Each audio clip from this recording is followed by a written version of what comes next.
सभी साथियों को राम राम। स्वागत है आप सभी का S4PSC के ऑफिशियल यूट्यूब चैनल पर। जैसे कि आप सभी जानते हैं, हरियाणा पुलिस कांस्टेबल और सब इंस्पेक्टर के लिए जो है हमारी ये PYQ सीरीज चल रही है। लास्ट 5 साल के जो HSSC के द्वारा क्वेश्चन पेपर पूछे गए हैं सभी का जो है एनालाइज यहाँ पर किया जा रहा है। देखिए, आपके लिए ये एक फ्री और गोल्डन अपॉर्चुनिटी है। HSSC के लगातार 5 साल के जो है आपको क्वेश्चन पेपर विद एनालाइज और विद ऑफिशियल आंसर की कहीं भी यूट्यूब पर नहीं मिलेगा। इसीलिए जो है ये 5 साल का जो कंबाइंड पैकेज है वो आपके लिए बिल्कुल फ्री में लेकर आए हैं और इसकी PDF भी आपको जो है बिल्कुल फ्री में मिलने वाली है। छोटा सा इनिशिएटिव मैंने इसके अंदर जो है ऐड किया है। इस क्वेश्चनों के आंसर जो है बिल्कुल शॉर्ट एक्सप्लेनेशन जो आपके एग्जाम पॉइंट ऑफ व्यू से इंपॉर्टेंट रहने वाला है वो ऐड कर दिया गया है, सिर्फ इसलिए। और वो जो ऐड किया गया है वो सारे, फॉर एग्जाम्पल जैसे ये एग्जाम्पल है ना, कुछ क्वेश्चन ऐसे हैं जो डाउटफुल रहते हैं हमेशा जब आप तैयारी करते हैं तब भी, और जब क्वेश्चन पेपर आता है HSSC क्वेश्चन पेपर लेता है उस समय जो है उसका आंसर चेंज हो जाता है। क्योंकि कुछ क्वेश्चन ऐसे हैं जो हरियाणा के गवर्नमेंट जो डिपार्टमेंट है ना, हरियाणा जो सरकार है वहाँ पर भी जो है वो क्वेश्चन अवेलेबल नहीं है। तो ठीक है, अंदाजा तो नहीं मान सकते, लेकिन फिर भी HSSC उसका आंसर कहाँ से देती है ये समझ नहीं आता है। बट चलो, फिर भी हम जितना यहाँ पर जितने भी क्वेश्चन डिस्कस करेंगे ना वो सारे हरियाणा सरकार की गवर्नमेंट ऑफिशियल से मैच करके ही आंसर जो है मैं आपको यहाँ पे बताने वाला हूँ। तो HSSC 2025 में जितने भी एग्जाम होने वाले हैं, CT मेंस हो गया, ग्रुप D हो गया, HTET 2025 हो गया, और स्पेशली हरियाणा पुलिस कांस्टेबल और सब इंस्पेक्टर, इन सभी के लिए जो है ये PYQ सीरीज रामबाण साबित होगी। वैसे में हमारा जो बैच है वो चल रहा है हरियाणा पुलिस कांस्टेबल और सब इंस्पेक्टर के लिए। जो बच्चा कांस्टेबल और सब इंस्पेक्टर की तैयारी कर रहा है वो इस बैच को कंप्लीटली देख लीजिएगा। डेफिनेटली जो है आपको लग जाएगा, आपका जो सिलेक्शन है वो डेफिनेटली पहली बार में ही हो जाएगा, क्योंकि सारा डाटा जो है बिल्कुल यहाँ पे फ्री में करवाने वाले हैं। ठीक है, तो चलिए चलते हैं आज के वीडियो सेशन पर और चलते हैं क्वेश्चन नंबर फर्स्ट के ऊपर। इसके अलावा कोई भी अगर आपका डाउट, क्वेरी या सजेशन है तो आप कमेंट सेक्शन में कमेंट करके वो भी बता सकते हैं। ठीक है, चलते हैं क्वेश्चन नंबर फर्स्ट पर। और क्वेश्चन नंबर फर्स्ट में बोला गया है, हरियाणा मेरी फसल मेरा ब्यौरा प्रदान करता है। तो एक हरियाणा के द्वारा ये स्कीम शुरू की गई थी, मेरी फसल मेरा ब्यौरा। तो ये जो स्कीम है ये क्या प्रदान करती है? नए बाग लगवाने के लिए 50% प्रति हेक्टेयर की सब्सिडी देती है। कृषकों को लॉगिन फसल बेचने हेतु कूपन पाने का आवेदन ई खरीद के लिए देती है। रबी फसल के लिए 1.5%, खरीफ फसल के लिए 2% एवं कपास फसल के लिए 5%। वैसे मैं आपको बता देता हूँ, जिसका राइट ऑप्शन है वो हो जाएगा ऑप्शन नंबर B करेक्ट। लेकिन आप अगर इसकी गवर्नमेंट की वेबसाइट पर चेक करेंगे ना तो आपको ये लाइन भी उसके अंदर मिलेगी, नए बाग लगाने के लिए 50% हेक्टेयर की सब्सिडी। अब देखो, बच्चे ने ये दोनों पढ़ रखे हैं। अब ऑप्शन में नहीं दे रखा, या तो ये देता ऑप्शन में A और B दोनों, या फिर एक देता एक नहीं देता। अब यहाँ पे ऐसे क्वेश्चनों में जो है HSSC हर बार जो है खेल जाती है। मैं आपको बता दूं, ये जो नए बाग लगाने के लिए 50% हेक्टेयर की सब्सिडी है ना, ये इसका प्राइमरी उद्देश्य नहीं है। मतलब उद्देश्य तो है इस फसल का, लेकिन ये प्राइमरी उद्देश्य नहीं है। प्राइमरी उद्देश्य क्या है इसका? तो प्राइमरी उद्देश्य जो है ऑप्शन नंबर B हो जाएगा, यानी कि किसानों को लॉगिन करने की सुविधा, फसल बेचने की सुविधा और कूपन पाने का आवेदन ई खरीद, जिसको ई खरीद बोलते हैं ना, इलेक्ट्रॉनिक जो बोलते हैं, उसकी खरीद के लिए जो है प्राइमरी जो है ये इसका प्रदान करता है ऑप्शंस मेरी फसल मेरा ब्यौरा। ठीक है, अब मैं इसके बारे में 3 ईयर आपको बताऊंगा। पहला ईयर क्या है? 2018। तीनों ईयर यहाँ पे भी कंफ्यूजन होती है बहुत सारे बच्चों और HSSC के एग्जाम में। एक 2019 आपको याद रखना है और एक 2022 आपको याद रखना है। ये तीनों ईयर जो है मैं आपको ऑफिशियल हरियाणा की जो गवर्नमेंट साइट है वहां से लेके आया हूँ। 2018 में क्या हुआ था? 2018 में पहली बार जो है इसको शुरू किया गया था। ठीक है, इस स्कीम को पहली बार शुरू, और किसके तहत किया गया था? प्रोजेक्ट पायलट के तहत जो है ये शुरू की गई थी। डोंट वरी, सारी चीजें नीचे लिखी गई हैं। 2019 में क्या किया गया था? 2019 में जो हमारे मुख्यमंत्री थे उस समय मनोहर लाल खट्टर जी, उसने जो है राज्यव्यापी जो है ये योजना शुरू की थी। राज्यव्यापी यानी कि पूरे भारत के अंदर जो है लागू किया था। 2025 में क्या था? उस समय हमारे जो JP दलाल थे, कृषि मंत्री थे JP दलाल, उनके द्वारा जो है पोर्टल लॉन्च किया गया था। कौन सा पोर्टल लॉन्च किया गया था? अभी आपको दिखा देता हूं। ये जो मेरी फसल मेरा ब्यौरा जो है ना, ये पोर्टल लॉन्च किया गया था। और इस पोर्टल लॉन्च करने का क्या मतलब था कि सभी किसान जो है अपनी शिकायत जो है वो इसी पोर्टल पर जो है दर्ज करवा सकते थे। ठीक है, ये तीनों ईयर आप याद रखेंगे। अब चलते हैं इसकी व्याख्या के ऊपर। व्याख्या में क्या बोला गया तो आइए देख लेते हैं। 2018 पायलट फेज, हरियाणा सरकार ने सबसे पहले खरीफ 2018 सीजन में इस पोर्टल को पायलट प्रोजेक्ट के रूप में जो है शुरू किया था। मकसद था किसानों से उनकी फसल का ब्यौरा ऑनलाइन दर्ज करवाना। ठीक है, ये जो स्कीम शुरू की गई थी ना, मेरा फसल मेरा ब्यौरा, सबसे पहले पायलट फेज के अंदर 2018 में शुरू किया गया था। और इसका उद्देश्य क्या था इस स्कीम का? इसका उद्देश्य यही था, किसानों से जो उनकी फसल थी उनका जो है ब्यौरा ऑनलाइन दर्ज करवाना था। उसके बाद 5 जुलाई 2019 को मनोहर लाल खट्टर ने जो है इसे राज्यव्यापी जो है लागू किया, यानी कि स्टेट और वाइड, यानी कि पूरे हरियाणा में लागू कर दिया। उसके बाद 2022 में जो है हरियाणा के कृषि मंत्री थे जेपी दलाल, इन्होंने जो है मेरी फसल मेरा ब्यौरा जो है पोर्टल लॉन्च किया। ठीक है, इसके तहत जो है योजना के तहत शिकायतों के निवारण हेतु जो है ये पोर्टल लॉन्च किया गया था। तो ये कंप्लीट जानकारी थी मेरी फसल मेरा ब्यौरा नामक स्कीम हरियाणा के द्वारा। ठीक है, ऐसे ही हम जो है क्वेश्चनों को एनालाइज करते हुए चलेंगे। देखिए वीडियो थोड़ा लंबा हो सकता है, आप जो है थोड़ा सा टाइम निकालिएगा, आधे से आधा घंटा तो देना ही पड़ेगा। ठीक है, अगर आप 2025 में सिलेक्शन लेना चाहते हैं ना HSSC के एग्जाम के अंदर, तो थोड़ा आपको हार्डवर्क दिखाना पड़ेगा। आधे से 1 घंटे जो है इन वीडियो को अच्छे से पढ़ना पड़ेगा। यकीन मानिएगा सारी इन्फॉर्मेशन जो है आपको इन फ्यूचर लॉन्ग टाइम तक ये काम आने वाली है, क्योंकि सारी इन्फॉर्मेशन जो यहाँ पर है ना ये हरियाणा गवर्नमेंट की ऑफिशियल वेबसाइट से ही लेकर आई गई है। बहुत टाइम लगता है देखिए एक एक इन्फॉर्मेशन को कलेक्ट करने में, इसीलिए आपका भी फर्ज बनता है मेरे रिगार्डिंग क्या बनता है, वीडियो को ज़्यादा से ज़्यादा प्लीज़ लाइक कीजिएगा और शेयर कीजिएगा। ठीक है, सिर्फ ये कर देना, इसी से मुझे जो है मोटिवेशन मिल जाएगा। ठीक है, चलते हैं क्वेश्चन नंबर 2 के ऊपर।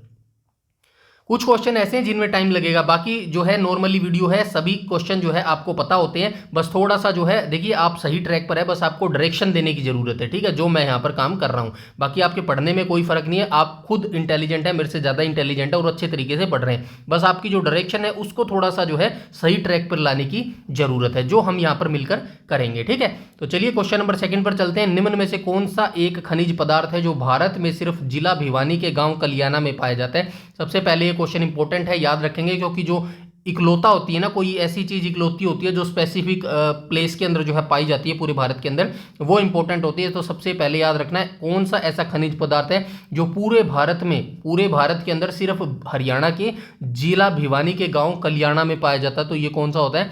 हिलना पत्थर होता है ये। ठीक है, हिलता हुआ पत्थर होता है। ऑप्शन नंबर सी करेक्ट हो जाएगा। जब इस पत्थर को आप थोड़ा सा फोर्स करके छोड़ोगे या फिर ऊपर से छोड़ोगे ना, तो ये पत्थर जो है ऑटोमेटिकली हिलता हुआ आपको नजर आएगा, उससे पता लगेगा कि आपको ये पत्थर हिल रहा है। ठीक है, क्वेश्चन नंबर 2 का जो है राइट ऑप्शन हो जाएगा ऑप्शन नंबर बी। इसके बाद हम आ जाएंगे क्वेश्चन नंबर 3 के ऊपर। क्वेश्चन नंबर 3 में बोला गया हरियाणा के किस जिले में स्वामी ओमानंद सरस्वती संग्रहालय स्थित है? तो ये झज्जर के अंदर अवस्थित है और इसकी स्थापना 1959 में जो है की गई थी। ठीक है, ओमानंद सरस्वती के द्वारा जो है झज्जर जो ये संग्रहालय है ना, झज्जर संग्रहालय, इसकी स्थापना जो है 1959 में की गई थी। नीचे लिखा भी गया होगा गुरुकुल पुरातत्व संग्रहालय, यह हरियाणा राज्य का सबसे बड़ा पुरातत्व संग्रहालय है। इस संग्रहालय की स्थापना स्वामी ओमानंद सरस्वती ने जो है 1959 में की थी। ठीक है, चलते हैं नेक्स्ट क्वेश्चन नंबर 4 के ऊपर। क्वेश्चन नंबर 4 में क्या बोला गया? निम्नलिखित सभी रेवाड़ी की तहसीलें हैं सिवाय। तो ये रेवाड़ी की तहसील है, रेवाड़ी हो गया, कोसली हो गया, बावल हो गया। नूह नहीं है, नूह किसकी हो जाएगा? नूह मेवात की हो जाएगा। ठीक है, राइट ऑप्शन हो जाएगा ऑप्शन नंबर बी।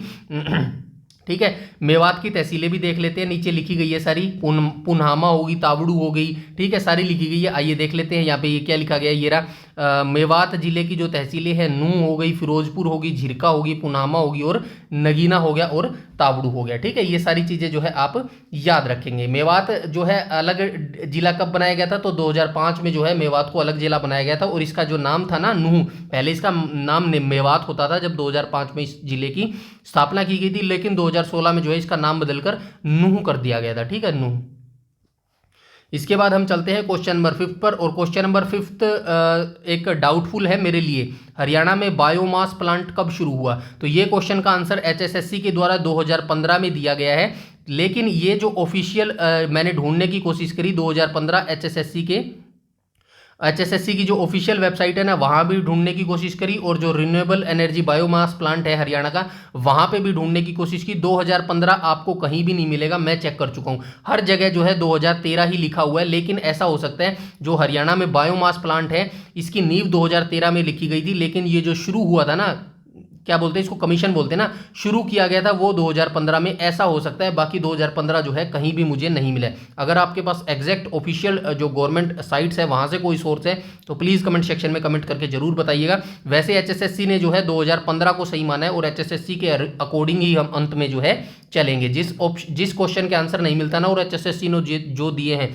उसी के अकॉर्डिंग जो है हम लास्ट में हम चलेंगे। तो एक बार जो है 2015 ही आप मानकर चलेंगे। वैसे मैं फाइंड आउट करने की कोशिश करूंगा अगर मिल जाता है, बाकी मैं कर चुका हूं, नहीं मिला है, 2013 ही मुझे हर जगह मिला है। ठीक है, इसके बाद चलते हैं हम क्वेश्चन नंबर 6 पर, और 6 में बोला गया हरियाणा के किस जिले में जयंती पुरातात्विक संग्रहालय स्थित है। तो ये जींद के अंदर अवस्थित है, ठीक है। जींद जिले के अंदर जयंती पुरातात्विक संग्रहालय स्थित है, और जींद को जो है हरियाणा का दिल भी कहा जाता है, ठीक है। हरियाणा का दिल, हरियाणा का दिल बोला जाता है जींद को, क्योंकि ये हरियाणा के जो है सेंटर में अवस्थित है, ठीक है। इसके बाद हम आ जाएंगे, और ये हमारे सोशल मीडिया आइकन है भाई। इन सभी वीडियोस की जो फ्री पीडीएफ है ना, वो आपको हमारे टेलीग्राम चैनल पर मिल जाएगी, जिसका लिंक इसी वीडियो के डिस्क्रिप्शन में मिल जाएगा। वहां से टेलीग्राम ज्वाइन कर लेना, और ये हमारा इंस्टा पेज है और फेसबुक पेज है, इनको भी प्लीज जो है आप फॉलो अप कर लीजिएगा, ठीक है। वीडियो सेशन अच्छा लग रहा है तो कमेंट सेक्शन में भी बताएंगे वीडियो सेशन आपको कैसा लगा है, और कमेंट सेक्शन में ये जरूर बताइएगा कि कितने इन टोटल क्वेश्चनों में से आप यहाँ पे करेक्ट कर पा रहे हैं, ठीक है। उसके बाद चलते हैं क्वेश्चन नंबर 7 पर, और क्वेश्चन नंबर 7 में बोला गया श्रवण कुमार के नाम पर हरियाणा के किस जिले का नाम पड़ा। तो ये श्रवण कुमार के नाम पर जो है हरियाणा के किस जिले का नाम पड़ा था, तो ये पड़ा था सोनीपत का। एग्जैक्ट जो आपको महाभारत दिखेगी ना, वहां पर जो है सोनीपत का नाम कैसे पड़ा था, सोनप्रस्थ के नाम पर पड़ा था, ठीक है।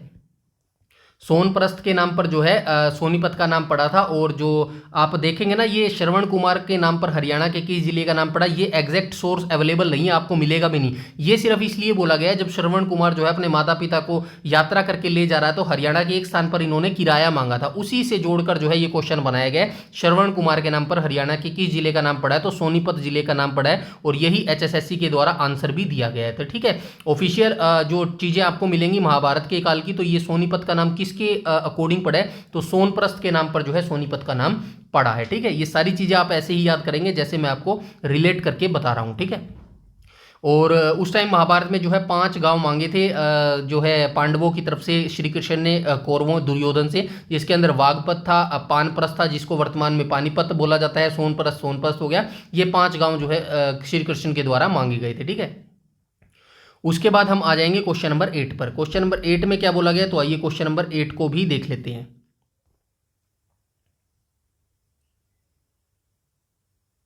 क्वेश्चन नंबर 8 में बोला गया उत्तर भारत का पहला परमाणु संयंत्र कहां स्थापित होगा। तो ये हो चुका है, ये जो है भाई करंट अफेयर का क्वेश्चन था उस समय का, जब ये क्वेश्चन पूछा गया था, ठीक है। तो ये अभी होगा नहीं, हो चुका है भाई, ये स्थापित हो गया था, ठीक है। तो ये कहां पर हुआ था, तो ये गोरखपुर हुआ था। गोरखपुर कहां पर हुआ था, फतेहाबाद, ठीक है। फतेहाबाद में इसकी नींव कब रखी गई थी, इस जो परमाणु संयंत्र की नींव है, ये 2014 में रखी गई थी, ठीक है। 2014 में इसकी नींव रखी गई थी। उत्तर भारत का ये पहला परमाणु संयंत्र है, इसीलिए जो है ये इंपॉर्टेंट हो जाता है। तो यहाँ पे लिखा भी गया है, देखो, उत्तर भारत का पहला परमाणु संयंत्र गोरखपुर, फतेहाबाद जिला, हरियाणा। हरियाणा अणु विद्युत परियोजना जो है उत्तर भारत का पहला परमाणु बिजली घर होगा, इसकी नींव जो है 2014 में रखी गई थी, ठीक है। सारी चीजें आप याद रखेंगे, ठीक है। और यहाँ पे क्या बोला गया, क्वेश्चन नंबर 9 में बोला गया अफ्रीका की 5वीं सबसे ऊंची चोटी माउंट मेरू किस हरियाणवी ने जो है तिरंगा फहराया था। तो रोहतास खिलेरी ने जो है तिरंगा फहराया था माउंट मेरू, जो कि अफ्रीका की 5वीं सबसे ऊंची चोटी है। तो पहली चोटी कौन सी हो जाएगी, पहली ऊंची चोटी अफ्रीका की पहली कौन सी हो जाएगी, पता है किसी को।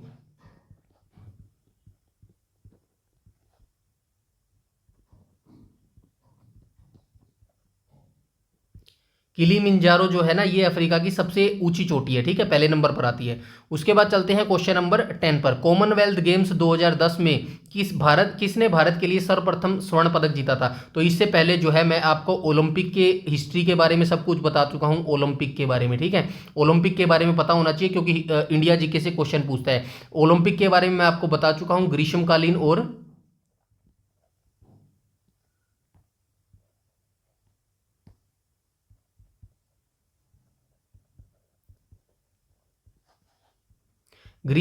और शीतकालीन पैरालंपिक, इन तीनों के बारे में जो है मैं आपको डिटेल से बता चुका हूं। इनकी स्थापना कब हुई है, भारत ने इनके अंदर जो है कब भाग लिया है। चलिए अब हम बात करते हैं क्वेश्चन नंबर 10 की। तो राइट ऑप्शन हो जाएगा ऑप्शन नंबर बी करेक्ट हो जाएगा। अब हम बात कर लेते हैं कॉमनवेल्थ गेम की, ठीक है। कॉमनवेल्थ की शुरुआत 1930 में हुई थी। कहां पर हुई थी, हैमिल्टन शहर में हुई थी, ठीक है। हैमिल्टन शहर कनाडा में हुई थी, ठीक है, कनाडा। भारत ने इसके अंदर भाग कब लिया? भारत ने इसके अंदर भाग लिया था 1934 के अंदर, ठीक है। 1934 में भारत ने भाग लिया था और 2010 का जो एडिशन था ना वो भारत के दिल्ली में खेला गया था और यहीं पर जो है पहली बार जो है ये जो है गोल्ड मेडल जीता गया था गीता फोगाट के द्वारा, ठीक है। 2010 में जो है ये दिल्ली के अंदर आयोजित हुआ था। नीचे लिखा हुआ है सब कुछ, यहाँ पे देखो। कॉमनवेल्थ गेम की शुरुआत 1930 में हैमिल्टन कनाडा में हुई थी। भारत ने पहली बार इन खेलों में 1934 में भाग लिया था और भारत ने 1934 के लंदन राष्ट्रमंडल खेलों में जो है कुश्ती में अपना पहला पदक, कांस्य पदक जीता था जो राशिद अंसारी ने जीता था। तो ये लाइन भी आप याद रखना भाई, भारत ने अपना जो पहला पदक है कुश्ती में जीता था और ये पहला कांस्य पदक जीता गया था राशिद अंसारी के द्वारा जीता गया था, ठीक है। चलते हैं नेक्स्ट क्वेश्चन, क्वेश्चन नंबर 11 पर। वीडियो सेशन अच्छा लग रहा हो तो प्लीज़ भाई हम्बल रिक्वेस्ट आप सभी से, वीडियो को लाइक शेयर इतना तो कर ही सकते हैं भाई, ठीक है। लाइक और शेयर करने में आपका कोई हाथ तो नहीं दुखेगा भाई, सिर्फ आपको टैप करना है, ठीक है ना। चलते हैं क्वेश्चन नंबर 11 पर और क्वेश्चन नंबर 11 में बोला गया है हरियाणा के प्रथम उर्दू राज कवि कौन से हैं। सबसे पहले आप हरियाणा का राज्य कवि कौन सा है पता है ना? हिंदी राज्य कवि हैं ये हरियाणा के। हिंदी राज्य कवि कौन से हैं? उदय भानु हंस। ये तो आपको सभी को पता होगा, उदय भानु हंस। अब उर्दू वाले भी जान लो भाई, हरियाणा के प्रथम उर्दू राज्य कवि कौन से हैं? तो लीला अनूप चंद आफ्ताब जो हैं ये हरियाणा के प्रथम उर्दू राज कवि जो है हो जाएंगे, ठीक है। इसके बाद आ जाएंगे हम आगे और ये व्याख्या दी गई है, इसको भी आप पढ़ लीजिएगा, ठीक है। और ये क्वेश्चन एक पूछा जाता है भाई स्पेशली, रुबाई के प्रवर्तक के रूप में किसे जाना जाता है, यानी कि रुबाई सम्राट हरियाणा का किसे कहा जाता है? तो ये किसे कहा जाता है? उदय भानु हंस को कहा जाता है। ये क्वेश्चन पूछा गया है इसीलिए मैंने हाईलाइट किया है। ये क्वेश्चन स्पेशली ऐसे ही पूछा जाता है, हरियाणा का रुबाई सम्राट किसे कहा जाता है? तो हरियाणा का रुबाई जो सम्राट है वो उदय भानु हंस को कहा जाता है, ठीक है। इसके बाद हम आ जाएंगे क्वेश्चन नंबर 12 पर। और कोटला हिल्स कहाँ पर स्थित है? तो कोटला हिल्स जो है नूह के अंदर अवस्थित है। ये मैं बता चुका हूँ, जो साल 2005 में हरियाणा सरकार द्वारा मेवात को एक अलग जिले के रूप में गठित किया गया था। इसका मुख्यालय नूह शहर में था। 2016 में जिले का नाम बदलकर नूह कर दिया गया। ये डिटेल मैं ऊपर आपको बता चुका हूँ। याद रखना है, जो मेवात जिला था इसकी स्थापना कब हुई थी? 2005 में इसकी स्थापना हुई थी और मेवात का जो नाम चेंज किया गया था वो 2016 में किया गया था, ठीक है। उसके बाद हम आ जाएंगे क्वेश्चन नंबर 13 में बोला गया ताज़ा स्टेट ऑफ फॉरेस्ट रिपोर्ट 2021 के अनुसार हरियाणा में वन आवरण राज्य के भौगोलिक क्षेत्रफल का कितने प्रतिशत है? तो क्वेश्चन नंबर 13 का राइट ऑप्शन हो जाएगा ऑप्शन नंबर ए। ये जो रिपोर्ट है अब आप याद नहीं रखेंगे। क्यों याद नहीं रखेंगे? क्योंकि अब जो है फॉरेस्ट रिपोर्ट हरियाणा 2023 वाली जो है आ चुकी है। और ये 2023 वाली कब प्रकाशित की गई थी? 2024 में जो है ये प्रकाशित की गई थी। जो ये फॉरेस्ट रिपोर्ट है हर 2 साल के अंदर आती है, ठीक है। हर 2 साल में जो है ये प्रकाशित की जाती है। और 2023 के बाद जो 2025 में आएगी, जो कि शायद 26 में इनका पब्लिश किया जाए। अभी तक लेटेस्ट नहीं आई है, लेकिन अभी जो करंट एग्जाम होंगे आपके 2025 में जितने भी एग्जाम होंगे या फिर 26 में होंगे, जब तक नई रिपोर्ट नहीं आ जाती तो हरियाणा फॉरेस्ट रिपोर्ट 2023 को ही जो है आप स्टडी करेंगे, ठीक है। यहीं से क्वेश्चन आपका पूछा जाएगा, यहीं से जो है आप आंसर देंगे। इसका एक कंप्लीट वीडियो मैं बना दूंगा, फैक्चुअल डाटा से रिलेटेड जो है एक कंप्लीट वीडियो बना दूंगा। वहां से हरियाणा फॉरेस्ट रिपोर्ट का एक भी क्वेश्चन जो है बाहर नहीं जाएगा, ठीक है। इसके बाद आ जाते हैं हम क्वेश्चन नंबर 14 पर आ जाते हैं, ठीक है। क्वेश्चन नंबर 14 में क्या बोला गया? तो क्वेश्चन नंबर 14 में बोला गया है निम्नलिखित में से कौन सा कथन पंजाब एवं हरियाणा उच्च न्यायालय के बारे में सही है? तो सही है बोला गया उच्च न्यायालय में कुल 56 न्यायाधीश है, यही गलत हो जाएगा, ठीक है। तो उच्च न्यायालय में कुल कितने 56 न्यायाधीश है ये हम बाद में डिस्कस करेंगे। ये कथन जो है गलत हो जाएगा। रविशंकर झा पंजाब एवं हरियाणा उच्च न्यायालय के मुख्य न्यायाधीश है। ये उस समय की बात है भाई, ये पुरानी बात है, क्योंकि अभी जो है वर्तमान हरियाणा उच्च न्यायालय के जो मुख्य न्यायाधीश है वो कौन है? शील नागू है, ये याद रखना, ठीक है। वर्तमान में जो हरियाणा पंजाब उच्च न्यायालय के मुख्य न्यायाधीश है ना वो कौन से हैं? शील नागू है, ये याद रखना करंट अफेयर के हिसाब से, ठीक है। और न्यायालय भवन ली कार्बूजियर द्वारा डिजाइन किया गया था, तो ये कथन भी सही हो जाएगा। उस समय के करंट अफेयर से ये सही है, सेकंड और बी करेक्ट हो जाएंगे, तो ऑप्शन नंबर बी करेक्ट हो जाएगा, ठीक है। आइए इसकी व्याख्या देख लेते हैं। उच्च न्यायालय में न्यायाधीशों की स्वीकृत संख्या 85 है, जिसमें मुख्य न्यायाधीश सहित 64 स्थायी न्यायाधीश और 21 अतिरिक्त न्यायाधीश शामिल हैं। 14 सितंबर 2023 तक उच्च न्यायालय में 58 न्यायाधीश कार्यरत हैं, जिसमें 36 स्थायी और 22 अतिरिक्त न्यायाधीश शामिल है। तो ये कंप्लीट डाटा जो है भाई याद रखना। बाकी मैं आपको बता देता हूं पंजाब उच्च न्यायालय की स्थापना कब हुई थी? 1919 में जो है पंजाब न्यायालय की स्थापना हुई थी। एक्ट कौन सा था? एक्ट 1919, माफ कीजिएगा 1915 था, ठीक है। एक्ट 1915 था। और पहले इसके न्यायाधीश कौन थे? पहले इसके न्यायाधीश बने थे सर सादीलाल। सर सादीलाल बने थे। उसके बाद जो है 1947 में इसको कहां शिफ्ट किया गया? शिमला में जो है इसको शिमला में जो है इसको स्थापित किया गया था। 1 सेकेंड।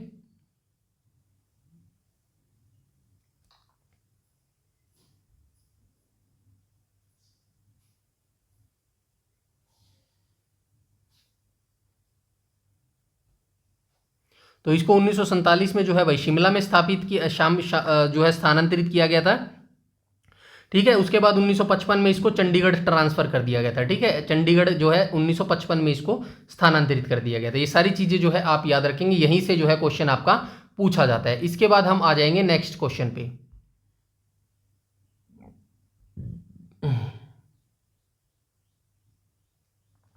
नेक्स्ट क्वेश्चन पे आ जाएंगे, क्वेश्चन नंबर 15 पर।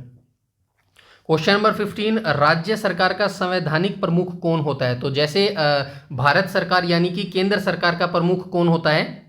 राष्ट्रपति जी होते हैं। जो केंद्र सरकार के अंदर सत्ता में जो सरकार होती है ना, उसके सारे कार्य, उसके जो सारे कार्य होते हैं वो किसके नाम पर होते हैं?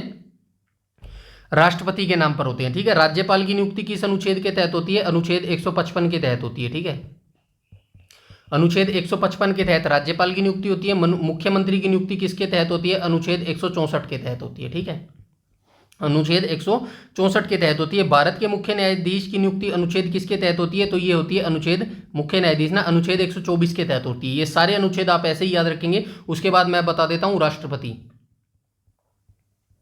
राष्ट्रपति जो है इसकी नियुक्ति माफ कीजिएगा, राष्ट्रपति के जो है किस अनुच्छेद से किस अनुच्छेद के बीच में आते हैं? तो ये 52 से 62 के बीच में आते हैं। ठीक है, अनुच्छेद 52 से 62 के बीच में राष्ट्रपति के सभी जो है नियुक्ति, शासन, शक्ति सब कुछ आ जाता है, यानी कि राष्ट्रपति। उसके बाद जो है राष्ट्रपति के बाद उपराष्ट्रपति। उपराष्ट्रपति हमारा किस अनुच्छेद से किस अनुच्छेद के बीच में आता है?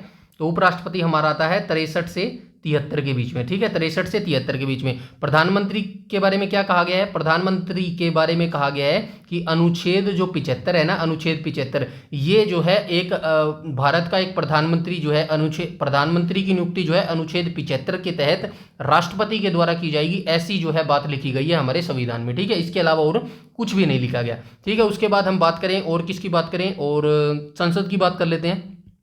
देखिए, ये क्वेश्चन मानता हूं हरियाणा जीके से रिलेटेड नहीं है, बट जितने मैं यहाँ पे ये जो फैक्चुअल डाटा आपको बता रहा हूं ना, वन लाइनर, यहाँ से जो है इंडिया जीके में भी क्वेश्चन पूछे गए हैं और पूछे जाते रहेंगे। इसीलिए ये इंपॉर्टेंट जो है इंडिया जीके से रिलेट करके आप पढ़ सकते हैं। ठीक है, ऐसा नहीं है कि इन क्वेश्चनों का आपसे रिलेटेड नहीं है। अगर नहीं होता तो मैं डेफिनेटली नहीं बताता। फ्यूचर में भी आपसे ये क्वेश्चन पूछे जाएंगे और जो है पास्ट में भी एचएसएससी के द्वारा ये क्वेश्चन पूछे गए हैं। संसद का गठन किस अनुच्छेद के तहत होता है? संसद का गठन अनुच्छेद 79 के तहत होता है। अब बात कर लेते हैं, संसद की बात हुई है तो राज्यसभा की भी बात कर लेते हैं। राज्यसभा का गठन किस अनुच्छेद के तहत होता है? अनुच्छेद 80 के तहत होता है। अब राज्यसभा आइए तो लोकसभा को भी देख लेते हैं। लोकसभा का गठन किस अनुच्छेद के तहत होता है? तो लोकसभा का गठन अनुच्छेद 81 के तहत होता है। ये सारे अनुच्छेद याद रखना, एक नंबर अगर आपको इंडिया जीके का पक्का करना है तो। ठीक है, चलते हैं नेक्स्ट क्वेश्चन, क्वेश्चन नंबर 16 पर। ये सारी चीजें यहाँ पे लिखी गई है, मैं इसको भी देख लेना। ठीक है, ये वही लिखी गई है जो मैंने बताया है। उसके बाद चलते हैं क्वेश्चन नंबर 16 पर। क्वेश्चन नंबर 16 में बोला गया हरियाणा सरकार द्वारा प्रारंभ की गई संत शिक्षा रविदास सहायता योजना किसके लिए है? तो ये हरियाणा सरकार के द्वारा एक योजना शुरू की गई थी जिसका नाम था संत शिक्षा रविदास सहायता योजना। तो ये किसके लिए शुरू की गई थी? छोटे कारीगरों के लिए जो है ये योजना शुरू की गई थी। ठीक है, क्वेश्चन नंबर 16 का जो है राइट ऑप्शन हो जाएगा ऑप्शन नंबर 1। इसके बाद हम आ जाएंगे क्वेश्चन नंबर 17 पर। क्वेश्चन नंबर 17 में बोला गया हरियाणा का प्रथम सामुदायिक रिजर्व साइट कहाँ स्थित है? तो हरियाणा का जो प्रथम सामुदायिक रिजर्व साइट है ये कहाँ पर अवस्थित है? थाना गांव के अंदर ये अवस्थित है। क्वेश्चन नंबर 17 का जो है राइट ऑप्शन हो जाएगा ऑप्शन नंबर ए करेक्ट हो जाएगा। क्वेश्चन नंबर 18 में बोला गया चैत्र चौदस का मेला किस जिले में लगता है? तो चैत्र चौदस का जो मेला है ये कुरुक्षेत्र जिले में लगता है। 18 का राइट ऑप्शन हो जाएगा ऑप्शन नंबर सी करेक्ट हो जाएगा। ठीक है, चैत्र चौदस का मेला कुरुक्षेत्र में लगता है। उसके बाद आ जाएंगे क्वेश्चन नंबर 19 पर, और 19 में बोला गया कौन सा लोक नृत्य हरियाणा राज्य का है? तो हरियाणा राज्य का जो लोक नृत्य कौन सा हो जाएगा? तो ये हो जाएगा धमाल। ठीक है, ऑप्शन नंबर सी हो जाएगा धमाल। जो है ये फसल की कटाई के समय जो है ये धमाल जो है नृत्य किया जाता है। बिहू नृत्य कहाँ का हो जाएगा? असम का हो जाएगा। ठीक है, असम का हो जाएगा। उसके बाद जो है आज का लास्ट क्वेश्चन है क्या 20, ठीक है, आज का लास्ट क्वेश्चन है 20, इसको भी देख लेते हैं। मनोहर ज्योति योजना हरियाणा सरकार की एक योजना है। तो ये जो मनोहर ज्योति योजना है, ये सरकार की एक योजना है। ये क्या प्रोवाइड करवाती है? तो ये क्या प्रोवाइड कराती है? घरेलू सौर ऊर्जा बनाने के लिए जो है ये प्रोवाइड करवाती है। ये एक योजना है, ठीक है। इसके अंदर क्या बनाए जाते हैं? घरेलू सौर ऊर्जा जो है बनाए जाते हैं, ठीक है। क्वेश्चन नंबर 20 का राइट ऑप्शन हो जाएगा ऑप्शन नंबर सी करेक्ट हो जाएगा। तो ये आज का हमारा जो है 9th पार्ट था जो हमने यहाँ पे डिस्कस किया। आई होप आपको वीडियो सेशन अच्छा लगा होगा। तो ये वीडियो सीरीज आपको अंत तक जरूर देखनी है। डेफिनेटली जो है कुछ समय के बाद आपको लगने लग जाएगा कि एक ही छोटी सी वीडियो आधे घंटे में जो है आपको कितनी नॉलेज यहाँ पे जो है आप गेट कर पा रहे हैं और कितनी नॉलेज जो है इन फ्यूचर में आप प्राप्त कर सकते हैं। सिलेक्शन लेने के लिए देखिए ये सीरीज आपको देखनी पड़ेगी, ठीक है। मैं ये नहीं कहता सिलेक्शन आपका पक्का करवा दूंगा, लेकिन ये है कि आप और मैं दोनों मिलकर यहाँ पर एक कोशिश करेंगे, ठीक है। दोनों मिलकर कोशिश करेंगे और जो है कोशिश को जो है कामयाब होना ही पड़ेगा, क्योंकि ये ऐसा कहा भी गया कोशिशें जो है अक्सर कामयाब हो जाती हैं, ठीक है। तो कामयाब करने के लिए जो है हम कोशिश करेंगे दोनों मिलकर। और हरियाणा पुलिस वाले बच्चे जो हैं ये कंप्लीट वीडियो सीरीज देख लेना अंत तक। 18 अगस्त से जो है इसका शुरुआत मैंने की थी। आज जो है 28 अगस्त होने वाला है, 27 अगस्त हो गया है, 10 दिन जो है, कल इसको 10 दिन हो जाएंगे। तो इसको तब तक कंटिन्यू रखा जाएगा जब तक आपका रिटर्न एग्जाम नहीं हो जाता, ठीक है। हरियाणा पुलिस का जब तक रिटर्न एग्जाम नहीं हो जाता तब तक इस कंटिन्यू सीरीज को रखा जाएगा। डेडिकेशन रहेगा बिल्कुल, बस आपको हार्डवर्क दिखाना है और डेडिकेशन दिखाना है, सिलेक्शन आपका होके रहेगा, ठीक है। इन सभी बातों के अलावा कोई भी अगर आप सजेशन देना चाहते हैं इन फ्यूचर में किसी सीरीज के लिए, इस हरियाणा PYQ सीरीज के लिए, कोई और सब्जेक्ट के लिए सजेशन देना चाहते हैं तो भी आप कमेंट सेक्शन में कमेंट करके बता सकते हैं। इस वीडियो में इतना ही, तब तक के लिए धन्यवाद।